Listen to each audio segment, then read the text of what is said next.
Hello everyone, welcome back to Anand my mini blogs. তো আজকে আমি কিন্তু বানাতে চলেছি একটা ডিম আর একটা পাউরুটি দিয়ে একদম দারুণ স্ন্যাক্স সন্ধ্যাবেলার। তো প্রথমে পাউরুটিগুলো গোল গোল করে কেটে নিয়েছি, তারপরে বেসন নিয়ে তার মধ্যে লঙ্কার গুঁড়ো, জিরের গুঁড়ো, ধনের গুঁড়ো এবং গোলমরিচ গুঁড়ো এবং লবণ দিয়ে ভালোভাবে এটাকে একটা পাতলা ব্যাটার বানিয়ে নিয়ে নিচ্ছি। তো দেখো, এটাকে কিন্তু বেশি পাতলাও করবে না, বেশি ঘনও করবে না, নর্মাল। তারপরে ডিম সিদ্ধ বসিয়ে দিয়েছিলাম। ডিম সেদ্ধ হওয়ার পরে এখানটায় 4টে টুকরো করে কেটে নিয়েছি।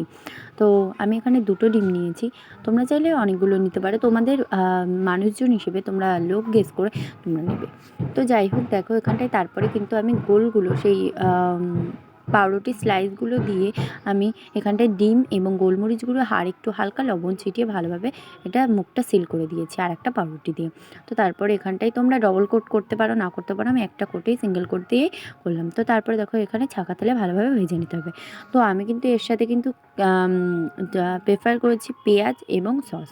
তোমরা কিন্তু মনে করে এর মধ্যে সসটা আগে দেবে, না হলে কিন্তু দেখতে ভালো হবে না আর খেতে অতটাও টেস্টি হবে না। তো আমারটা যেমন হয়েছে তেমনই ভালো। তো যাই হোক গাইস, দেখো এখানে কিন্তু সবকটা আমার ভাজা হয়ে গেছে।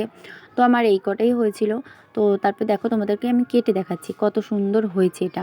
তো দেখো প্রথমে কিন্তু কাটছিল না, দেন তারপরে কাটলো। তো দেখো কী সুন্দর হয়েছে।